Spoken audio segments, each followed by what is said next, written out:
The COVID-19 pandemic brought new heights to the real estate industry. Even though there were a lot of financial hardships during that time, think job losses and closed businesses, Americans still decided to purchase houses and properties. But why? Well, interest rates at the height of the pandemic were low, which made it easier for prospective buyers to purchase their homes. Aside from that, buying houses became one of the priorities of Americans as a shift in the working conditions occurred, with the work-from-home setup gradually being the norm in most companies.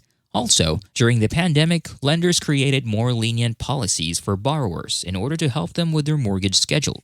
To be honest, the number of homes available was extremely scarce, yet a lot of people were and are willing to purchase them. This event may lead you to think that the real estate industry in the US is doing well, but it's actually far from that, because right now, a housing bubble is underway, which is proof that a recession is bound to happen. So for this video, I'll explain to you what a housing bubble is and what causes it. I'll also provide you with some tips on how to gain something from it. But before that, please don't forget to hit the subscribe button for more Smart Money Concepts videos. Housing bubble. So let's start by answering this question. What is a housing bubble?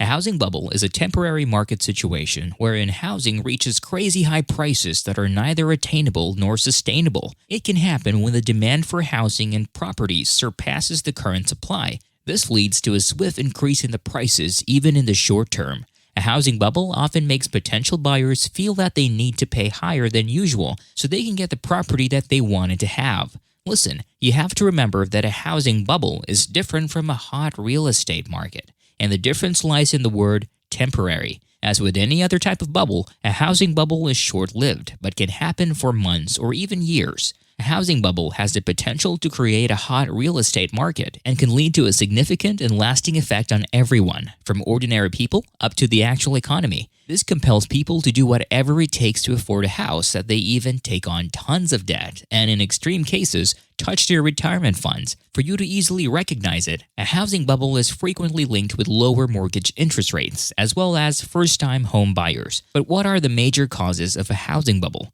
It's usually triggered by an increase in demand and a decrease in supply, making the prices increase in such a short time. Imagine this. Due to low mortgage rates, buyers flock to the market to buy houses, leading to the supply decreasing. The same thing happened during the pandemic when people decided to buy houses because rates became low and credit requirements became relaxed. But also note that when interest rates start to increase and policies of lenders start to constrict, the housing bubble can actually burst. What happens when a housing bubble pops? There are a myriad of reasons why a housing bubble pops. Think decreasing values of properties, increasing rates, tougher credit approvals, or an economic slump. So for instance, to address the high demand for houses, the market adjusts and augments the supply. But because of, let's say, high inflation rates and news of an impending recession, the interest rates for mortgages increase, therefore prompting potential buyers to delay their purchasing plans. A housing bubble can make the housing market unstable and unsteady, as it can make people fail to pay their loans. Because of this sudden shift in the demand for houses, meaning lower demand, the prices then decrease and sometimes even plummet. This is bad news for banks and credit institutions because they will be left with mortgages that don't actually reflect the worth of the houses. A housing bubble burst isn't good news for homeowners either, as they might be left underwater. This means that their current housing loans are higher than the actual value of their homes because of sudden price drops. This then leads them to have a negative equity stance, which sometimes results in foreclosures. Do you know what to do when the housing bubble bursts? Don't worry. Find out in our videos. Hit that subscribe button and the notification bell to get notified whenever Smart Money Concepts posts a new video. To tell you the truth, the so-called pandemic housing boom made the prices of houses increase by about 41.6% since 2020. According to a research economist at the Dallas Fed, what we're experiencing now might be a housing bubble. This can be due to overvaluation or putting a high value on an asset that is way more than its real worth. In this case, the housing market. In the first 3 months of 2022, regional housing was said to be overvalued by 23%, and that's a huge leap from the 2.1% U.S. regional housing market median in 2020. Things to do during a housing bubble. A housing bubble has effects on the economy, but I'll share with you some ways to profit and protect yourself from it. For homeowners, sell your house. Because of the increasing value put into it, you could sell your house so that you can maximize its worth. But you have to remember this. Only do this when you're sure that you have another place to live in. Remember, a housing bubble isn't a good period for buyers, so keep this in mind. Only sell your house if your intention is to earn, not to buy another one. Homeowners actually have the upper hand during housing bubbles because they can get massive returns from their current houses. But if not done right, they can also lose a lot. The best thing to remember here is the timing. A bubble will always burst, so you have to study the market and know the current rates so that you'll know the perfect time to sell. I know, it's somehow inviting to refinance your loans just to get cash from your equity, but be warned as this isn't a good move. In fact, it's downright dangerous and irresponsible financially.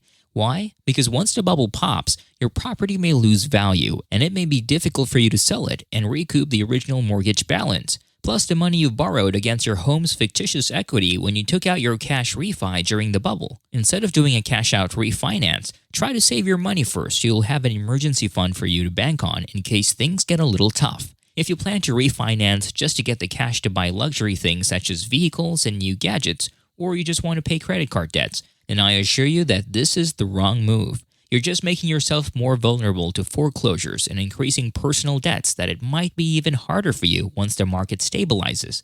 Honestly, refinancing isn't cheap, and there are lots of expenses that come with it. Appraisals, stamps, and required surveys are pricey, so think twice before doing it.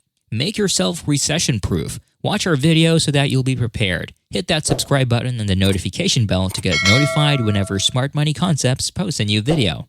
Prevent over-remodeling. Typically, homeowners consider remodeling their houses during a housing bubble. This is okay, but what isn't acceptable is when you over-remodel it with features and aspects that do not add to the home's value, especially when you'll only remodel it using the cash you'll get from refinancing. This was the mistake that some owners made during the bubble more than 10 years ago. If you have plans to remodel, make sure that you do it carefully and with few modifications while using your intended budget for it. Here's a tip for you. Don't touch your home's equity. It's best if you maintain it so you'll be safe from possible dilemmas in the future. Become a landlord. This one is a proven way to dodge the housing bubble. Invest in apartments and rentals located in urban areas. You can then use the rent that your tenants pay you monthly for your own mortgage, and usually, rents increase when housing prices increase. So this is a surefire way for you to augment your earnings. Ensure that your cash flow is moving because this can be your shield during real estate market crashes.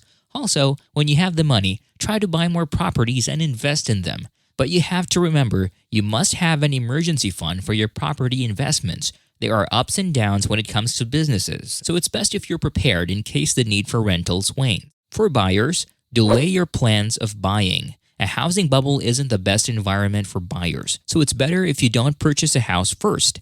But if you can't possibly postpone it, it's best if you ask for the help of a real estate agent so that he or she can give you options for your budget. Discuss with him or her your current financial status so he or she can guide you in your buying journey. Truth is, no one knows when the prices will decrease, so it's best if you stay put until the market cools down.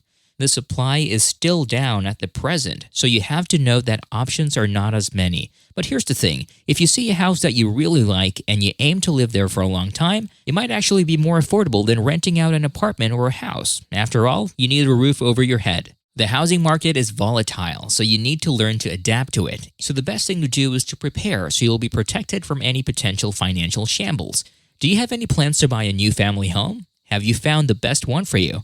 Write your experience in the comment section below. For more videos, just click the like and subscribe buttons now to make sure that you don't miss our next video.